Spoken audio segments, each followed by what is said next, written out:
بسم اللہ الرحمن الرحیم نحمده ونصلي ونسلم على رسوله الكريم وعلى آلہ الطیبین واصحابہ الطاہرین اما بعد۔ حضرات گرامی، حج بیت اللہ کا سفر یہ کوئی معمولی سفر نہیں ہے، اور اس سفر کے اندر اگرچہ جسمانی تھکاوٹ ہے، وسائل بھی خرچ ہوتے ہیں، لیکن ایک ایسا عظیم سفر ہے کہ جس میں انسان کی، مسلمان کی روحانیت کو تقویت ملتی ہے، ایمان مضبوط ہوتا ہے، اور اعمال صالح کی برکات ملتی ہیں، اور پھر اس کی زندگی میں ایسی تبدیلی آتی ہے کہ وہ پہلے والا نہیں رہتا، کیونکہ اس کے سامنے ایک ایسا عمل آتا ہے، ایسا کردار آتا ہے جو اس کی زندگی کو بدل دیتا ہے، کیونکہ اس عظیم عمل کے برکات اتنا زیادہ ہیں کہ قدم قدم پر جو اس کے لیے اجر و ثواب لکھا جاتا ہے، اس کی روحانیت کو تقویہ دیتا ہے،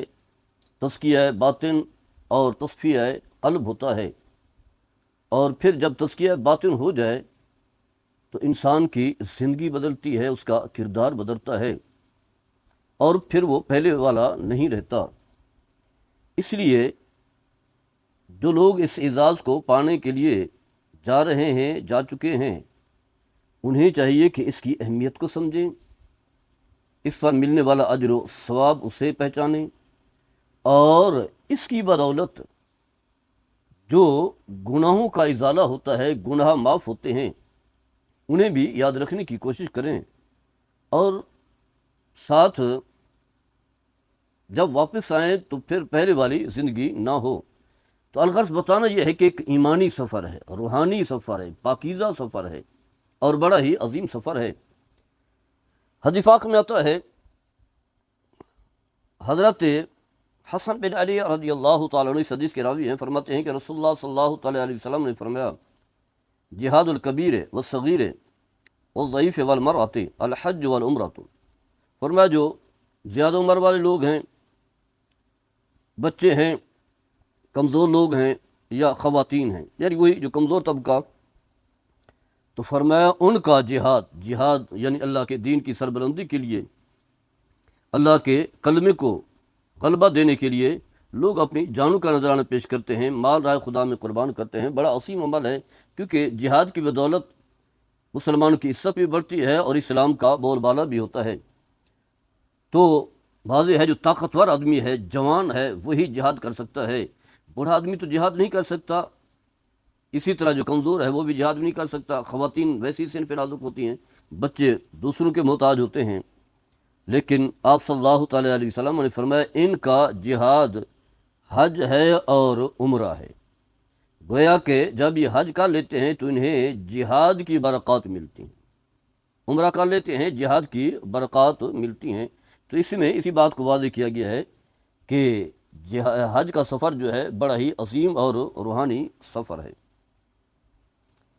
حضرت عائشہ صدیقہ رضی اللہ تعالی عنہا نے عرض کی، یا رسول اللہ صلی اللہ تعالی علیہ وسلم، نر الجہاد افضل عمل افلا نجاہد۔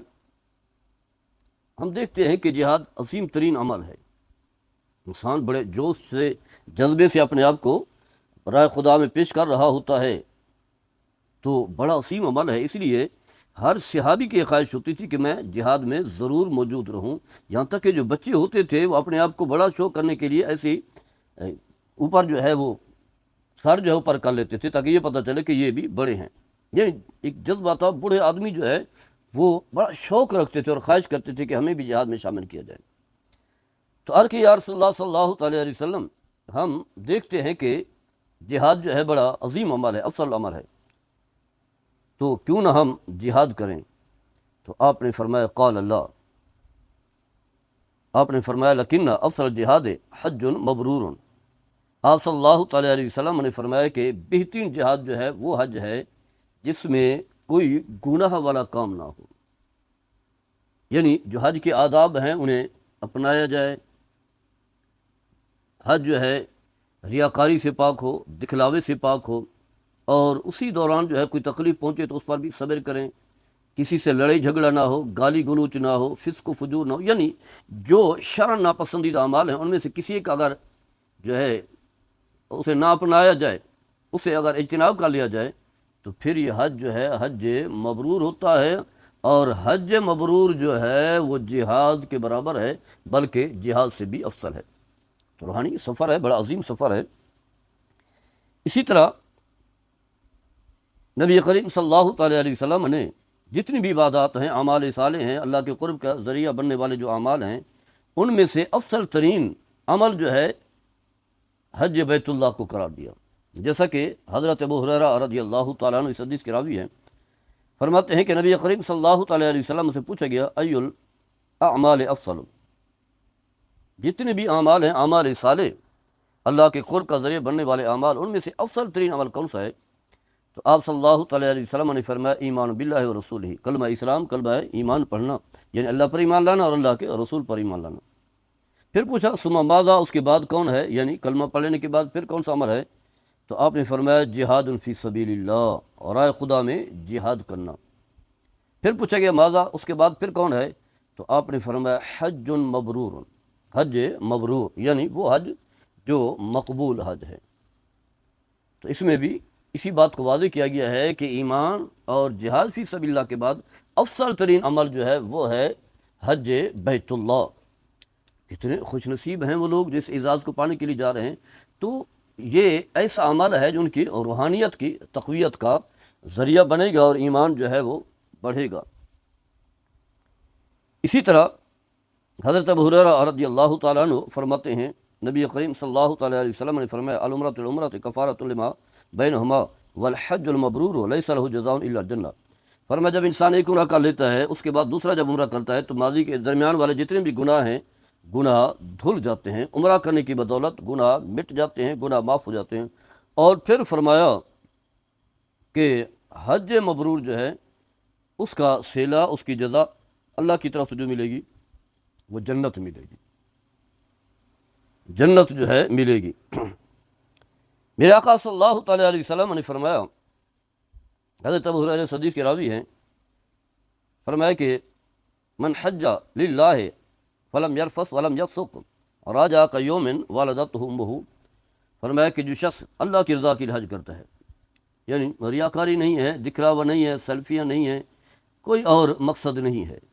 اور پھر حج کے دوران جو ہے کوئی گالی گلوچ نہیں کرتا، برا بھلا نہیں کرتا، کوئی گناہ والا کام نہیں کرتا، تو فرمایا یہی حاجی جو ہے جب واپس لوٹتا ہے تو ایسے ہے گویا کہ اس کی ماں نے ابھی جنم دیا ہے۔ جب بچہ دنیا میں آتا ہے تو گناہوں سے پاک ہوتا ہے، اس کے نام عمل میں گناہ نہیں ہوتے۔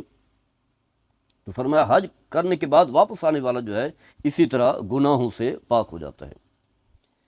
حضرت عمرو بن عاص رضی اللہ تعالیٰ عنہ فرماتے ہیں کہ میں رسول اللہ صلی اللہ تعالیٰ علیہ وسلم کی بارگاہ میں حاضر ہوا اور عرض کی یا رسول اللہ صلی اللہ علیہ وسلم اپنا دس اقدس آگے فرمائیں تاکہ میں آگے کریں تاکہ میں آپ کے ہاتھ پر بیعت ہوں۔ تو رسول اللہ صلی اللہ تعالیٰ علیہ وسلم نے اپنا ہاتھ مبارک جو ہے آگے کیا، تو وہ فرماتے ہیں کہ میں نے اپنا ہاتھ جو ہے سمیٹ لیا، پیچھے کر لیا، یعنی نبی کریم صلی اللہ تعالیٰ علیہ وسلم کے ہاتھ پر بیعت ہونے کی بجائے جو ہے اپنا ہاتھ پیچھے کر لیا۔ تو آپ نے فرمایا کہ تم نے ایسا کیوں کیا؟ مالک یا عمر، تمہیں کیا ہوا؟ تو عرض کی یا رسول اللہ صلی اللہ علیہ وسلم اردت ان اشترط، میری کچھ شرائط ہیں، آپ کے ہاتھ پر بیعت ہونے کے لیے کچھ شرائط ہیں۔ تو آپ نے فرمایا بتاؤ کیا شرائط ہیں؟ تو کہا کہ این یغفر لی، بیعت میں تب ہوں گا میرے ماضی کے سارے گناہ جو ہے معاف ہو جائیں، 60 سال 70 سال 50 سال یا ایسے کم و بیش کے جتنے بھی گناہ ہیں سارے کے سارے گناہ معاف ہو جائیں، یہ میری شرط ہے۔ تو میرے آقا صلی اللہ علیہ وسلم نے فرمایا کہ اما علمت یا عمر ان الاسلام یہدم ما کان قبلہ، فرمایا جب انسان کلمہ پڑھ لیتا ہے کلمہ اسلام تو اس کے ماضی کے سارے گناہ جو ہے وہ دھل جاتے ہیں، گناہ معاف ہو جاتے ہیں۔ اور پھر آپ نے فرمایا وَأَنَّ الْهِجْرَةَ تَهْدِمُ مَا كَانَ قَبْلَهَا، ہجرت سے پہلے جتنے بھی گناہ ہوتے ہیں ہجرت کی بدولت سارے گناہ معاف ہو جاتے ہیں۔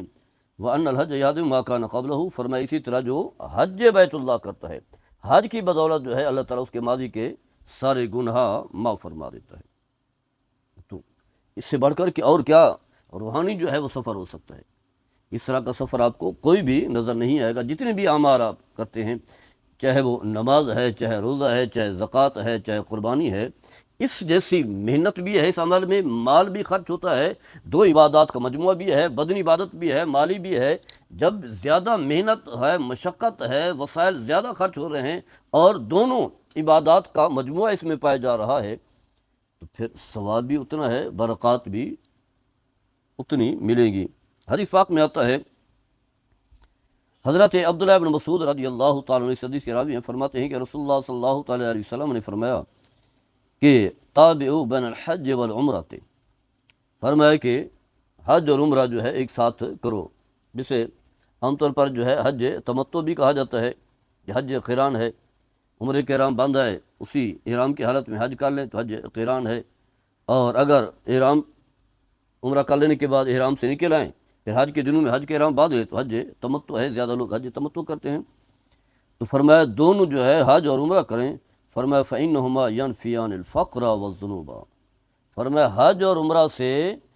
غربت کا بھی ازالہ ہوتا ہے، تنگ دستی بھی دور ہوتی ہے، فقر کا بھی ازالہ ہوتا ہے، اس کے ساتھ ساتھ گناہ بھی دھلتے ہیں، گناہ بھی معاف ہوتے ہیں۔ فرمایا کما ينفی الکیر خبث الحدید والذهب والفضة، فرمایا جس طرح کہ جو ہے نا لوہے کو وجہ سے جو زنگ لگتا ہے تو زنگ اتر جاتا ہے، سونے اور چاندی کا زنگ جو ہے وہ اتر جاتا ہے زنگ اتارنے کی وجہ سے، تو فرمایا اسی طرح جو گناہوں کا زنگ ہے وہ بھی ختم ہو جاتا ہے حج اور عمرہ کرنے کی وجہ۔ اس کے بعد فرمایا ولیس الحج المبرور ثواب دون الجنہ، فرمایا کہ حج مبرور کا ثواب جو ہے وہ تو جنت ہی جنت ہے۔ الغرض بہت سارے اس حوالے سے جو ہے بکثرت احادیث ہیں، بکثرت میرے آقا صلی اللہ تعالیٰ علیہ وسلم کے ارشادات ہیں جو اس بات کو واضح کرتے ہیں کہ حج پر جانے والا جو ہے بڑا ہی عظیم انسان ہے، خوش نصیب ہے، اور نہ صرف اس کے گناہ معاف ہو رہے ہیں، گناہوں کا بھی خاتمہ ہو رہا ہے، گناہ بھی دھل رہے ہیں، نیکیاں بڑھ رہی ہیں، اعمال صالح بڑھ رہے ہیں، اور پھر اس سے جنت کا عہد و پیمان ہو رہا ہے، جنت کے لیے اس کے لیے اسے خوشخبری دی جا رہی ہے۔ تو مسلمان کی یہی تو طلب ہوتی ہے، یہی خواہش ہوتی ہے، اور یہ ایک عمل جو ہے